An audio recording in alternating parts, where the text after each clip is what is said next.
Hi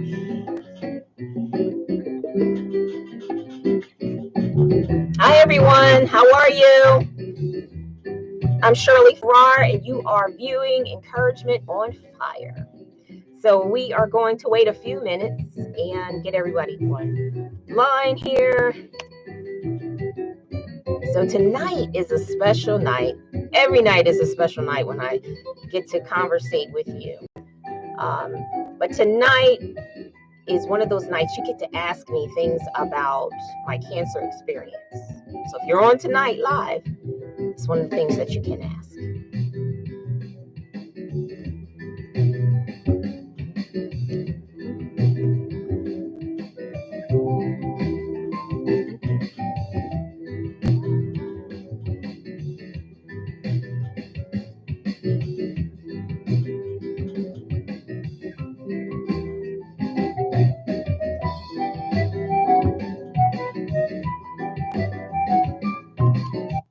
All right, we're going to get started. Again, my name is Shirley and you are viewing Encouragement on Fire. I want to welcome all the YouTube viewers, all of the Meetup viewers, all of the Facebook groups.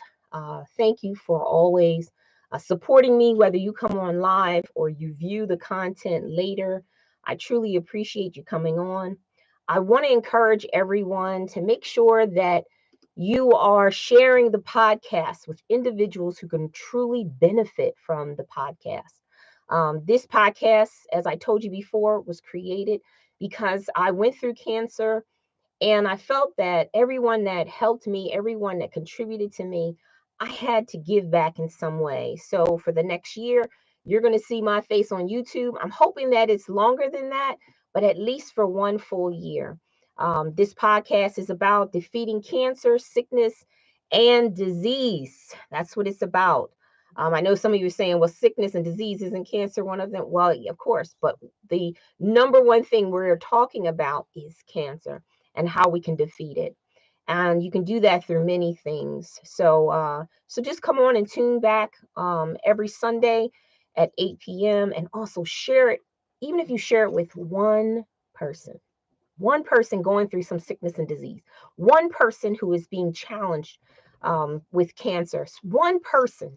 You'd be surprised some of the information that will really help that individual or other people who are viewing. I've had so much feedback of people who have said to me, wow, when you talked about this, and I'm like, wow, that was in episode number 7, or when you spoke about this, I'm like, whoo, that was in episode number 1. So it's really starting to impact people's lives. And remember, myself and Pastor Darrell, we have never been about the numbers. We've always been about the quality of what is being given to someone, and if it's going to be life-changing for them, and then for their children or for the people that they come in contact with and affects their lives and produces fruit in the future. That's what this is all about. And yes, we are on number 13, you guys. Number 13. Woohoo! Yes. So I'm excited. And today, of course, you can ask me. If you type in, you may ask me anything you would like to ask me in regards to my cancer experience. And I will stop and I will answer that and go back to our regular 30-minute podcast. But the first thing I want to do is, oh, you know what? Let me see the dogs, Pastor, because I want to introduce the dogs to you. They're playing. Come on, you guys. Come on. Lucas, Lotto, come here. I want to introduce you guys to my dogs. So this right here is little Lotto. Say hi, Lotto. He's being camera shy right now, but he's just a little cutie. I know. Here you go. Say hi. That's Lotto, you guys. And then I have little Luca. Come on, Luca. Luca. Come on, Luca. Come on, Mama. Come on. Come on. Oh, you might have to pick her up, babe, and help me with that. You guys are going to get to meet my Luca. She's precious. Hold on. Come on, baby. Come on. She's like, I got you. There you go. That's my little Luca right there. You see that? Say hello, Mama. Say hello. As you can see, we love the dogs. We love the dogs. I've always been a dog person from the time I was a young girl. So you guys got an opportunity to meet our little family. You know, our children have all moved out, and it's exciting. We have been blessed to celebrate their birthdays. Actually, my youngest two, we celebrate their birthdays today, even though they're 3 years and 4 years and yeah, 5 days. 4 years and 5 days apart. Timmy says it's 3 years and 364 days. So he's been exact. He's an analyst. You know how that is. It's exact. So we just want to start moving into our content tonight. I want to talk a little bit about the book by Damon Davis, God Cures. If you hear my dogs in the back, please forgive them, but they're a little Rambunctious. rambunctious tonight. But we want to talk about chapters 5 and 6. Damon Davis, he really gets into the spirit, soul, and body, and really the soulish realm of who we are every single day. I know a lot of the faith-based people that I have online, we're always talking about walking. You hear my dogs growling, walking in the spirit, so then you will not fulfill the lust of the flesh. So when we say the soulish realm, that's what we're talking about, the flesh. Walking in that rawness of a person, instead of having discipline, right? Being that person with self-control. And I would have to say to you, remember we talked about the spirit side, or there's balance, spirit, soul, and body. And we talked about the science of things. And then we talked about the spirit of things, or the spiritual aspect. And if we're talking about, having self-control, then we would go back to what we call in the educational field EQ, or emotional intelligence. And that's by Dr. Daniel Goleman. And he talks about the 5 techniques, or 5 dispositions of self-control, emotional intelligence. And one of them is motivation, I believe is self-regulation, self-awareness, empathy, social awareness. But we need to make sure that we're balanced instead of reacting. You know how we're always reacting all the time. Every time someone does something, we want to react. Well, there's no difference in if we're balancing out the soulish realm, or our flesh, and instead of us being emotionally involved in that and always, oh, I got to react, I got to react, I got to react. Well, where's your emotional intelligence in that? Because just because someone does something doesn't mean I have to be reactive. I should be proactive, and I should sit there and say, I should have already thought about, if someone comes to me with these particular attitudes or assumptions or things, I don't necessarily have to react. I can wait and take a moment, or not even respond at all. There's different ways we can do that. But one of the things he talks about in his book is that we, as people in general, we tend to go towards self-help books. We love our self-help books. If anybody's online and you're on a desktop computer, okay, because a lot of people say, I want to respond, but I can't seem to respond. It's as if it doesn't see me. So guess what? You cannot use your phones. You have to use a desktop computer, or you have to use a laptop in order for you to interact with us. Or okay. tablet. Right, or tablet. So make sure that if you're on your phone right now, switch over to that, and you can begin to interact, so I can see you and you can ask questions, or you can comment on the information. But he always talks about the self-help books, and many of us, we live in that space. I don't know about you guys, but like I said, we're very authentic. We want to be right there with you, letting you know I read self-help books too. Okay. The number one self-help book I read is the Bible. That's my number one. I read the Bible because it has so many wonderful stories in it that can relate to who you are even now. Okay. Of course, there's some things you have to look at the principle of it. Absolutely. But the point is, it's one of the most historic books around. But there's some wonderful books that have been around. And I'm going to ask Pastor Darrell to reiterate maybe some books that he's read. But I'm going to give you a couple that I have read. And I know when I say them, many of you will be like, oh, yeah, I read that too. I read that too. One of the first ones that I know people in higher ed, those that are in business, you have read Rich Dad, Poor Dad, right? Mm-hmm. By, I believe, Kiyosaki. Robert, Kiyosaki. Yep. Fabulous book, wonderful book. If you read it one time, you need to read it 2 and 3 times, because every time you get something new out of it. Mm-hmm. And it applies to all of our lives. And a very interesting book. And it teaches you some things that maybe your parents didn't teach you. And not that your parents weren't great parents, it's just that there's some laws of, I would say, reciprocity. Mm-hmm. There's some laws of wealth Mm-hmm. that some may not have learned. Now, I'm not, if that doesn't apply to you, I'm not talking about you. I'm talking about others that say, wow, why hasn't money flowed my direction? Mm-hmm. Well, books like that help you to be able to renew your mind. Remember, we talked about spirit, soul, and body. It has to be a balance.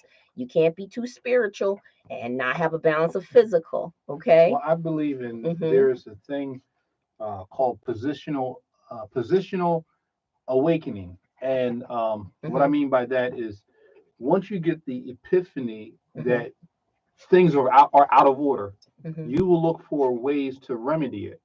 And the ways to remedy it is there are, like you Mm-hmm. said, self-help books that will Right. get you on the right path to think correctly so you can Mm-hmm. end up with the proper result that you're looking for.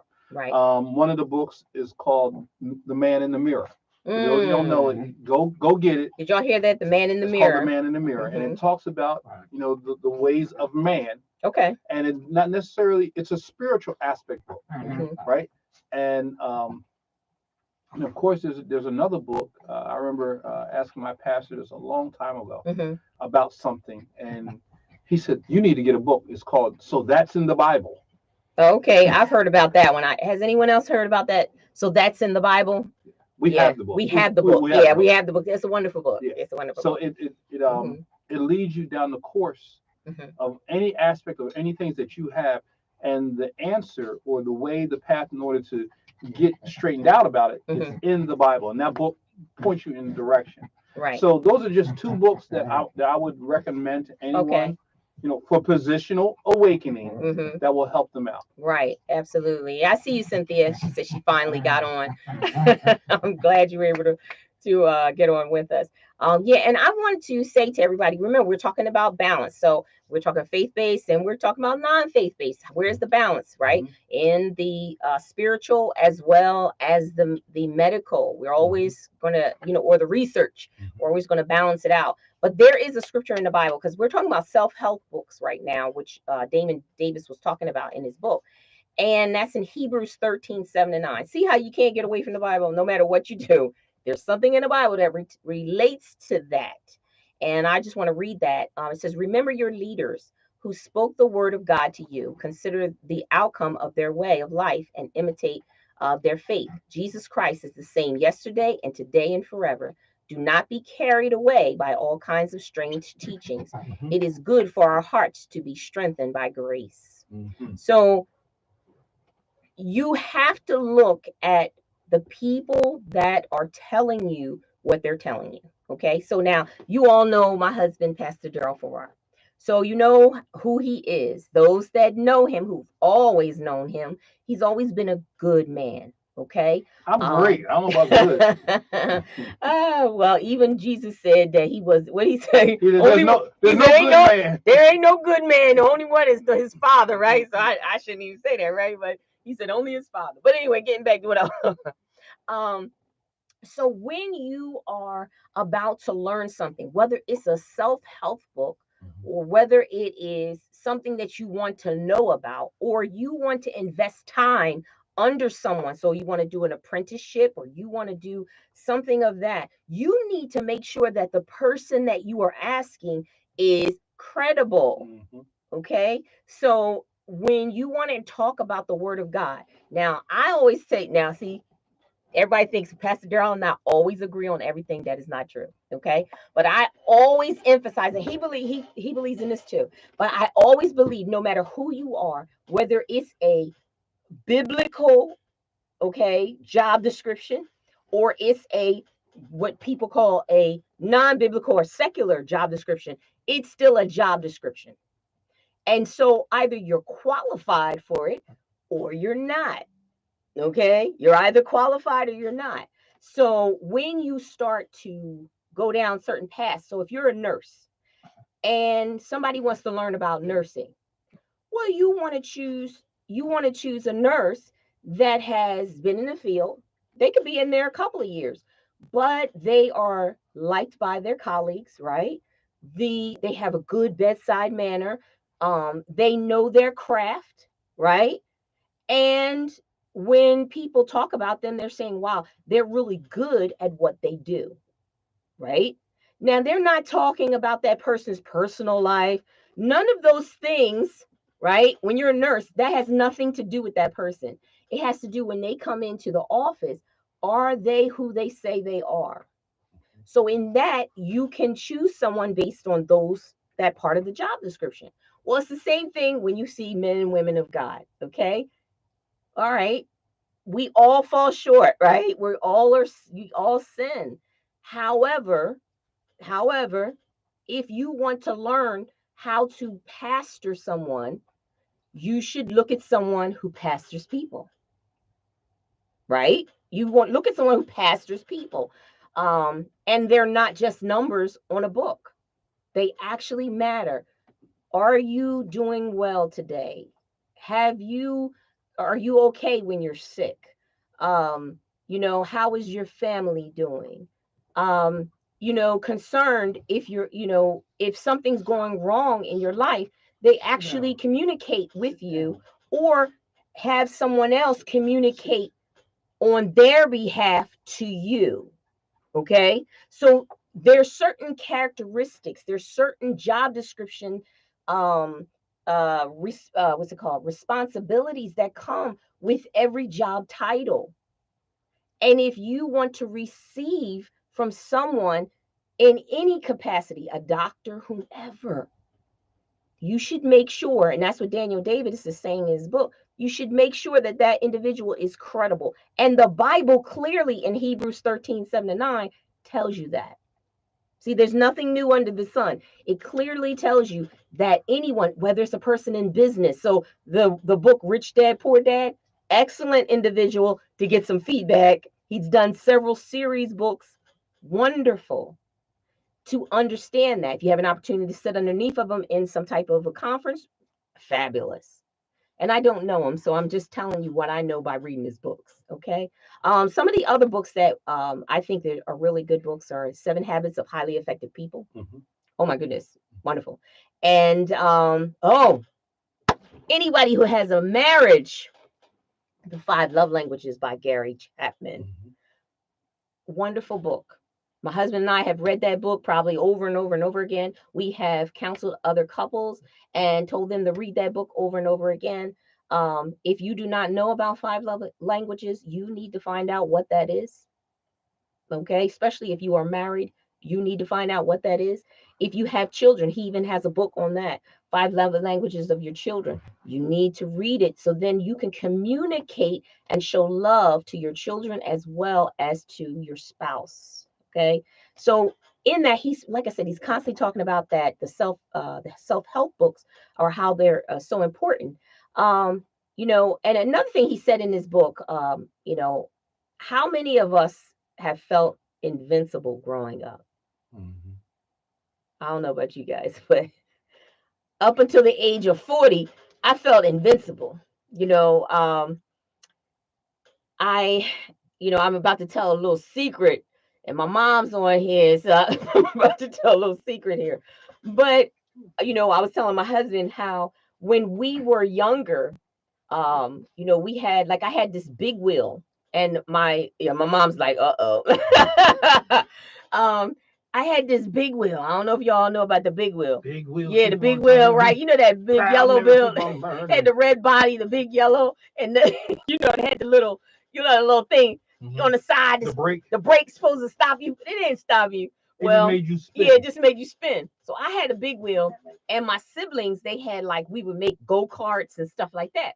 Well, we lived in Chislehurst, right?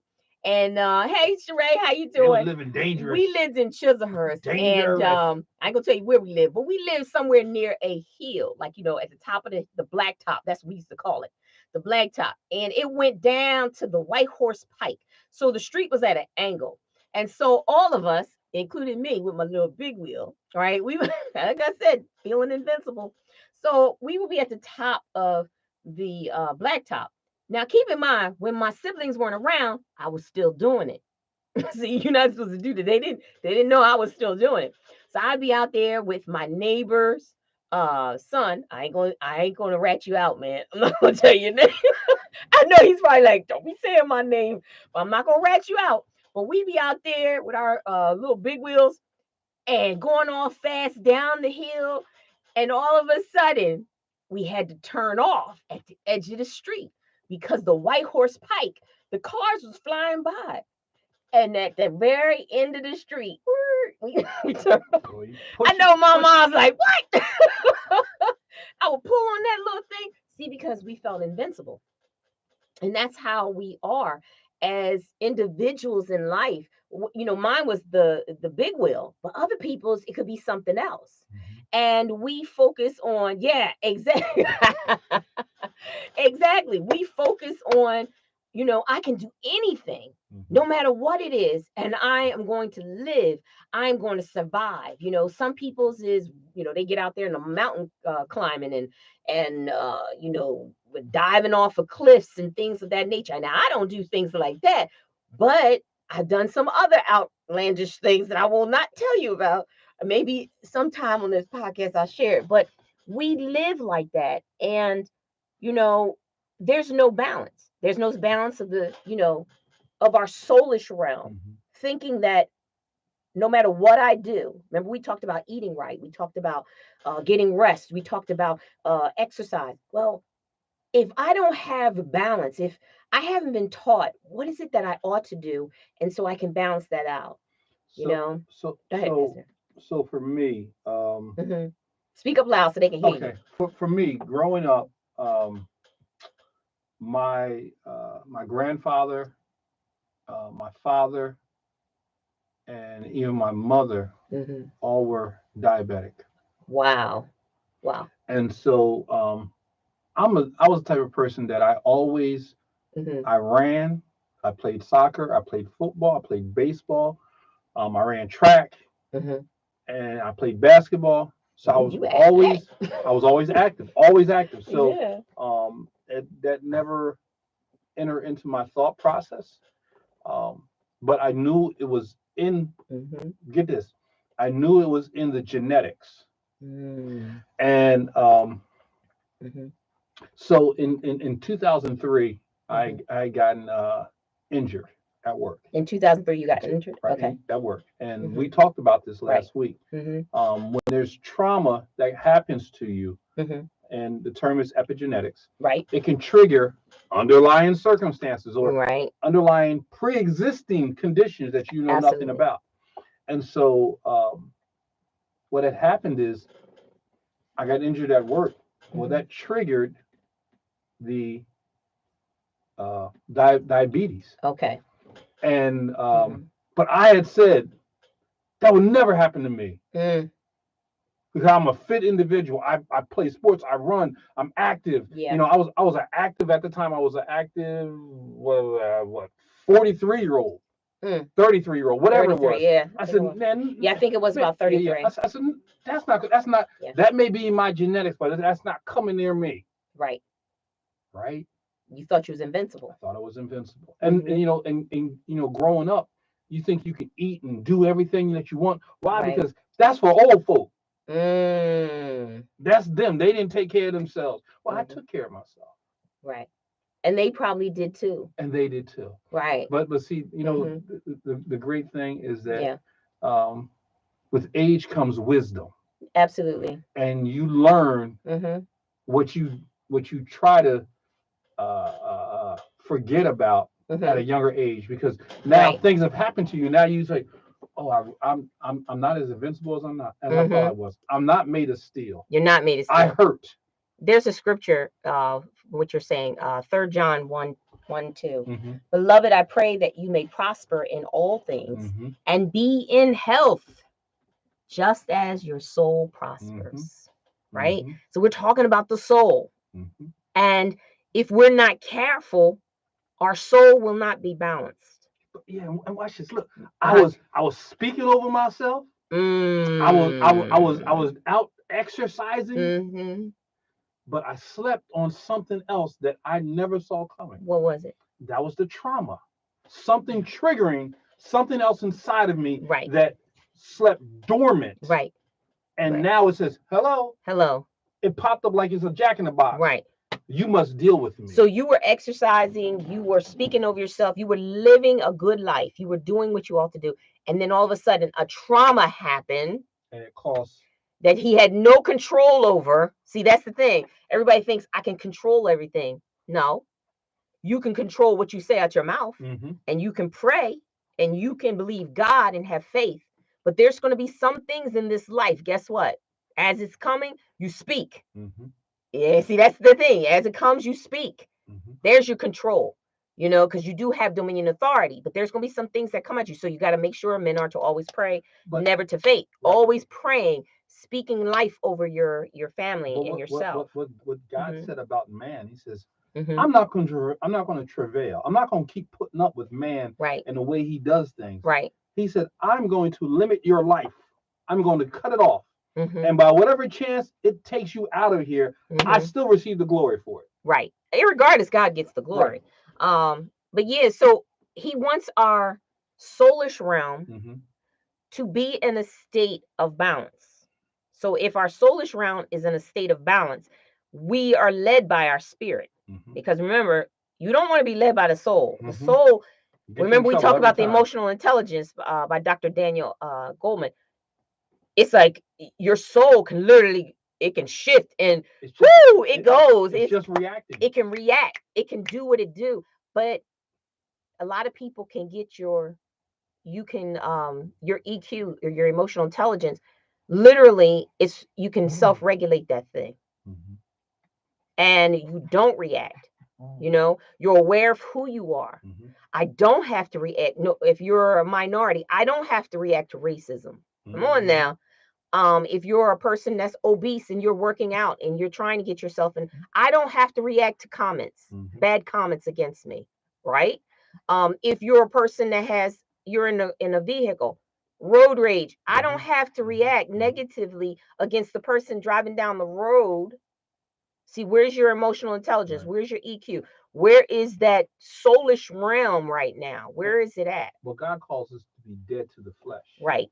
And as far as I know, everyone I've ever seen in a casket, you can go up and poke at them, you can call them all types of names or whatever. A dead man doesn't react.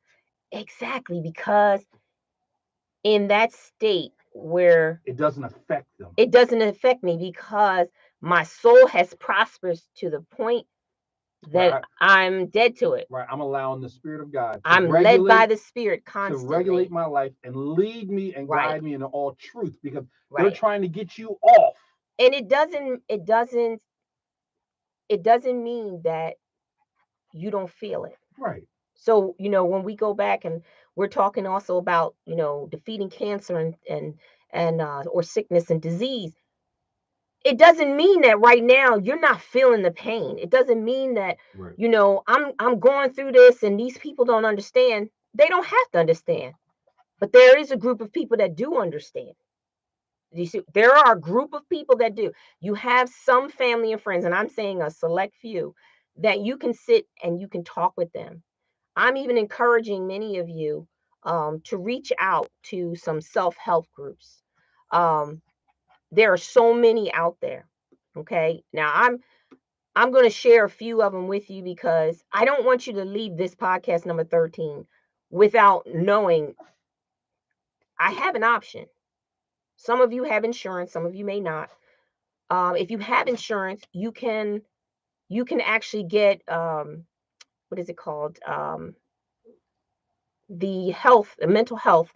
I think it's 5 per insurance. Each insurances are different, but you can get mental health counseling for specific situations. So if you are dealing with cancer, or you're dealing with some type of sickness, you can call on the back of your insurance card and ask them for the mental health number, and they will be able to give you that help. Yep. You hear me? Just like any other doctor appointment, they can give you the help. Now, if you needed extensive help beyond that, then they cost afterwards. They don't cost the first few. under certain insurances. But then after that, they can help you get beyond that. Now, there is a link, and I'm going to put it on the Facebook page, the group, the National Alliance Mental Health Support Group. They are available. It's called nami.org. It is available to individuals. You can type in your area and they will give you that mental health group in that area. There's also family support groups. A lot of people don't do family counseling, but guess what? Sometimes it's necessary. If you're going through sickness, this is necessary for you to do. Psychology Today, they have a link for chronic illness. Many people are going through chronic illnesses. Now, remember, I told you guys there was a second diagnosis that they had given me for inflammation. Well, guess what? It's considered chronic, illness. Well, you can go on those type of groups and get someone who can actually communicate with you because they're going through the same thing. That's why this podcast is for many of you out there and your people. It's informational and we're here for you. So if you're interacting with us, that's what we want. Then they have an anxiety group, support groups called ADAA, Anxiety and Depression Association of America. All of these links I'm going to place on the Facebook group. So you can do that. One of the other ones that we did teach was Grief Share. We no longer teach it now. We recommend and we refer to other larger churches that do teach group share because they do it in person. And we were doing ours online. But they're very helpful and they get people through their grief. If you lost a loved one, they want to get you through it. And there's a support person. Now, many of these have people that are licensed. However, there are some like Grief Share. They do not have a licensed person, but they have someone who's equipped, who's a minister and the like, and they can help. There's also Alcoholics Anonymous. A lot of these are groups that are set in the community to help you to get through whatever situation you're going through. But one other thing is that a lot of people don't know their health insurance that they have on their jobs. Right. If they would contact their health administrator or HR, there's a lot of programs that are built in that they don't even know that's there. Yes. Like for us, we didn't know. You came and told me, do you know they have EAP for me? Yeah. Which is employee assistance programs. Right. That reached out to Pastor Shirley. Right. And I didn't even say anything to during this process. My husband's insurance, they had something that reached out to me when I was going through the cancer.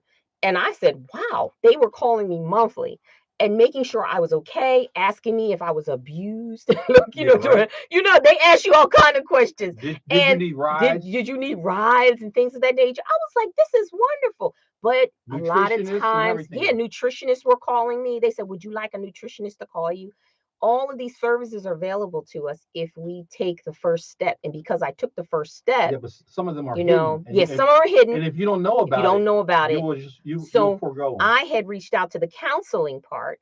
And once I did that, it just opened up doors to me and they started contacting me about many things. So we're getting ready to wind down, but there was one last thing that I wanted to say. Damon Davis mentioned in his book, there's a section, Detox Your Thinking, right? This is Proverbs 4:20-23. It says, my son, give attention to my words. Incline your ear to my sayings. Do not let them depart from your sight. Keep them in the midst of your heart, for they are life to those who find them and health to all their body.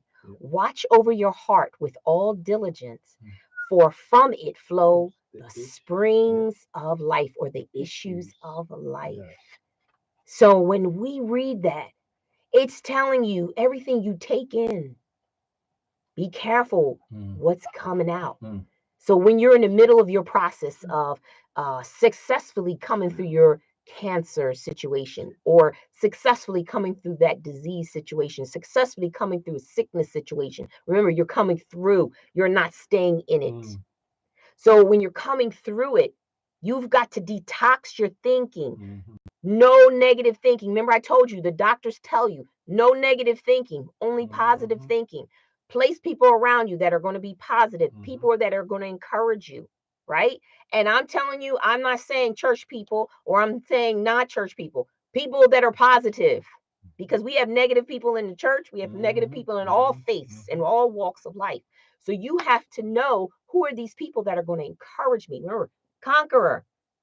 I've got to defeat this thing. And you're going to defeat this thing. That's what you're going to do. And you're going to do that with the help of everyone. And I'm hopeful that we are going to be a part of your process. Okay. So we are going to end today. I hope that you receive something in all of our conversation and our authentic self. Yes, exactly. Stop watching negative pictures. That's what Elder Cynthia said. Absolutely. Because sometimes they put the thoughts in your head and then you lay down at night and now here they go. Trust me, that's the worst time. Remember, we talked about that. Worst time is in the evening. That's when all the negative thoughts come, and you've got to encourage yourself to get through your process. Okay. So I am Shirley Farrar, and I had Pastor Darrell on with me tonight, but this is Encouragement on Fire. We hope that you come back next Sunday at 8 p.m. and you join us. Okay. We'll talk to you soon. Bye-bye.